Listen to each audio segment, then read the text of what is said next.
अस्सलाम वालेकुम वरहमतुल्लाहि वबरकातुहू। ये चिंचवाड़ का इलाका है पूना के करीब, और ये मज़ार है हज़रत पीर सैयद जमील अहमद बुखारी रहमतुल्लाह अलैह का। ये कैंपस है उनके आस्थाने का, और करीब ही से रेलवे ट्रैक है, और ऊपर से जो है फ़्लाईओवर है रेलवे का।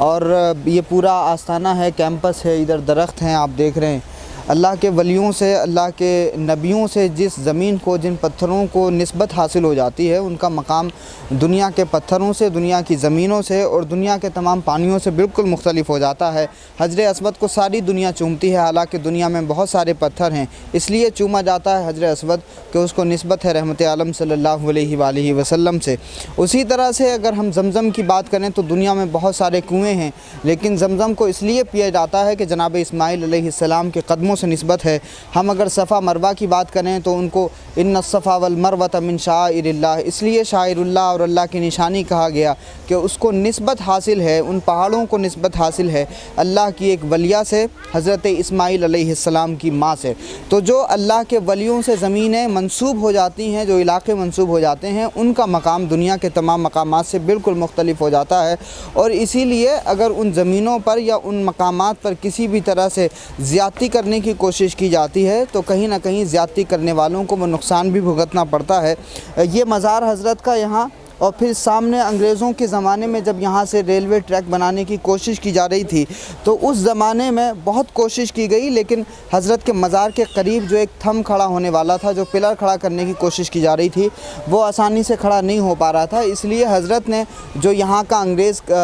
जो काम करने वाला था, उसको बशारत हुई, और फिर उसने हज़रत का जसद खाकी बराबर में इधर पीछे की तरफ मुंतकिल किया। कैमरा घुमाइए और ये मज़ार शरीफ दिखाइए। तो इस तरफ जो है हज़रत का जसद खाकी मुंतकिल हुआ, और ये मज़ार अभी जो है अंडर कंस्ट्रक्शन है।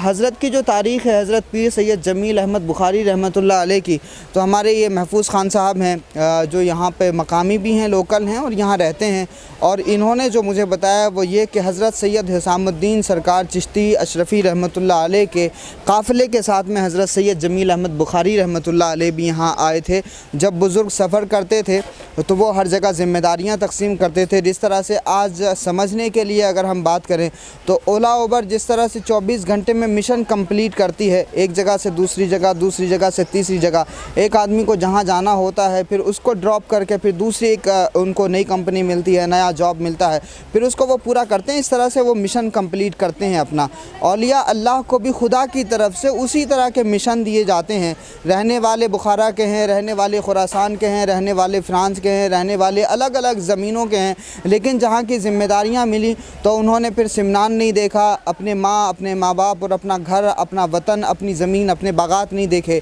जहाँ से उनको बारगाह मौला से मिशन मिला, उस मिशन को कंप्लीट करने के लिए अपना वतन छोड़कर, अपना परिवार छोड़कर, अपना घर छोड़कर वो इन ज़मीनों पर निकल आए। और इस हवाले से हमारा हिंदुस्तान, हमारा भारत बहुत ज़रख़ेज़ है। मशरिक़ से मग़रिब तक, शुमाल से जनूब तक औलिया अल्लाह के मज़ारात दिखाई देते हैं, सूफ़ियों के आस्थाने दिखाई देते हैं। और सूफ़ियों ने एक तरफ तो बंदों का रिश्ता खालिक से मजबूत किया, अंदर का जो बातिन था उसको साफ़ करने के लिए जिद्दोजहद की। इंसान के अपने अंदर बहुत सारी ख़राबियाँ हैं, नफ्स है, नफ्स अम्मारा है, और उस नफ्स अम्मारा की वजह से हसद है, लालच है, गंदगी है, हराम खोरी है, हर तरह की बुराइयाँ हैं। तो सूफ़ियों ने ये काम किया कि इंसान का जो बातिन है, इंसान के अपने अंदर की जो कायनात है, उस कायनात को हर तरह के करप्शन से पाक किया। ये उनका एक बहुत अहम योगदान है। तो जब अंदर से आदमी साफ़ हो गया तो रिश्ता खालिक से जुड़ गया। दूसरा जो बड़ा काम हुआ ये वो कि इंसान को इंसान से कनेक्ट कर दिया, और सीधा तौर से दर्स ये दिया कि इंसानों के इंसान से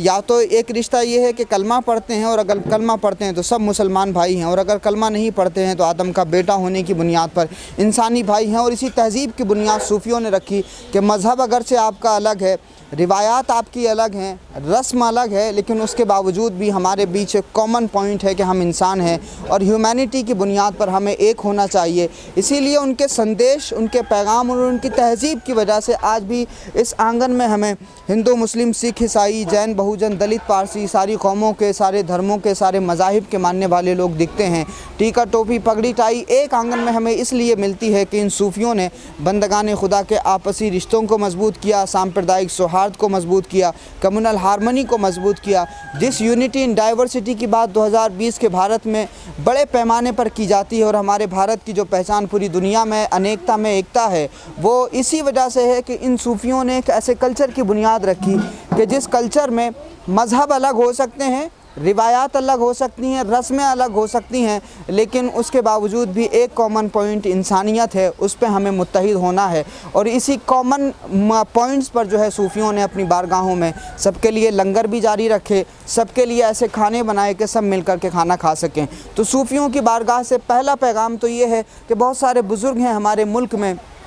جن کی تاریخ ہمیں نہیں ملتی، تو اگر کوئی بزرگوں سے وابستگی رکھتا ہے، بزرگوں سے تعلق رکھتا ہے، تو یہ پہلا کام ہے کہ اگر آپ کسی انسٹیٹیوشن سے جڑے ہیں، کسی کالج سے جڑے ہیں یا کسی اسکول یا ادارے سے جڑے ہیں، تو پہلا کام تو یہ ہے کہ آپ کسی بھی بزرگ کی تاریخ کے حوالے سے کھنگالنے کی کوشش کریں۔ اگر کوئی اتہاس ان کا ملتا ہے تو ضرور اس کو منظر عام پر لائیں۔ یہ مسلمانوں کی مشترکہ ذمہ داری ہے کہ اس ذمہ داری کو پورا کریں کہ جو اتہاس زمین میں دفن ہے وہ اتنا خوبصورت اتہاس ہے کہ اگر آج بھی 2020 کے اس نفرت کے واتاورن میں اس اتہاس کو زندہ کیا جائے تو کہیں نہ کہیں نفرتوں کا خاتمہ ہو سکتا ہے، کیونکہ ان بزرگوں نے آپسی سوہارد کے بارے میں جو اپنے سماج کی تربیت کی ہے اور تعمیر کی ہے وہ اپنے آپ میں بہت ادبھت ہے۔ اور دوسرا کام یہ ہے کہ صوفیوں کی تاریخ کے ساتھ ساتھ ان کا جو مشن ہے اور ان کی جو یونیورسل تھاٹ ہے، جو آفاقی سوچ ہے، اس سوچ کے ساتھ میں کھڑا ہونا ہے کہ کس طرح سے ان صوفیوں نے اپنے آپ کو، اپنے مشن کو، اپنی تھاٹس کو، اپنے نظریات کو اور اپنی بارگاہ میں آنے والے لوگوں کو کس طرح سے ہیومینٹی کے لیے فائدہ پہنچانے والا بنایا، اور کس طرح سے انہوں نے اپنی ذات سے دیش کے لوگوں کو بھی فائدہ پہنچایا اور آج بھی پہنچا رہے ہیں۔ جس نوجوانوں کو روزگار دینے کا وعدہ سرکاریں کرتی ہیں وہ آج بھی روزگار نہیں دے پا رہے ہیں اس پیمانے پر، لیکن بزرگوں کی آستانے سے جڑے ہوئے لوگوں کا روزگار اگر آپ دیکھیں گے تو بظاہر آپ کو جو ہے وہ کوئی اس طرح کے روزگار بانٹتے ہوئے نظر نہیں آئیں گے، لیکن تانگا چلانے والے، رکشہ چلانے والے، درگاہوں سے جڑی دکانیں جو ہیں وہاں پر چادریں بیچنے والے، مٹھائیاں بیچنے والے، یہ سب وہ لوگ ہیں کہ جن کو بزرگ کی وجہ سے اور صاحب آستانہ کی وجہ سے روزگار مل رہا ہے۔ اور جب روزگار کا انتظام ہوتا ہے کسی بارگاہ سے اور کسی درگاہ سے یا کسی آستانے سے، تو یقین جانیے جب کسی کے گھر کا چولہا آپ کی وجہ سے جلتا ہے تو اس شخص کے نزدیک کوئی بھی نفرت کی وجہ نہیں بنتی۔ اس لیے مسلمانوں کو خاص طور سے پریرنا لینی ہے کہ بزرگوں سے کہ ہم بھی لوگوں کو روزگار دیں، اپنا روزگار اچھا کریں، اپنا امپلائمنٹ بڑھائیں۔ تو اگر ہم بھی روزگار دینے کی کوشش کرتے ہیں تو جس طرح سے شاخاؤں میں ویل پلان طریقے سے نفرت کو پروسا جا رہا ہے، اس نفرت کو مات دینے کا طریقہ یہی ہے کہ صوفیاء کرام کی اس وچاردھارا کو، اس مشن کو پھر سے ویل آرگنائز طریقے سے زندہ کیا جائے اور بنا کسی بھید بھاؤ کے، بلا تفریق مذہب و ملت سب کو فائدہ پہنچایا جائے۔ یہی مشن ہے آل انڈیا علماء مشائخ بورڈ کا، یہی مشن ہے صوفیاء کرام کا، یہی پیغام ہے حضرت پیر سید جمیل احمد بخاری رحمۃ اللہ علیہ کا، اور اسی کو ہم نے آپ کے ذریعے پہنچایا ہے۔ ہمارے ساتھ حضرت حافظ عرفان اشرفی صاحب، بڑے بھائی آل انڈیا علماء مشائخ بورڈ پونے یونٹ کے صدر بھی ہیں، اور ادھر محفوظ خان صاحب آپ بھی ممبر ہیں آل انڈیا علماء مشائخ بورڈ کے۔ باقی تمام لوگ یہاں موجود ہیں الحمدللہ، التمش کیمرہ چلا رہے ہیں۔ تمام لوگوں کو مبارکباد جنہوں نے ویڈیو سنا اور محبت کے اس پیغام سے جڑنے کے لیے آپ بھی اس ویڈیو کو آگے شیئر کر سکتے ہیں۔ بہت شکریہ۔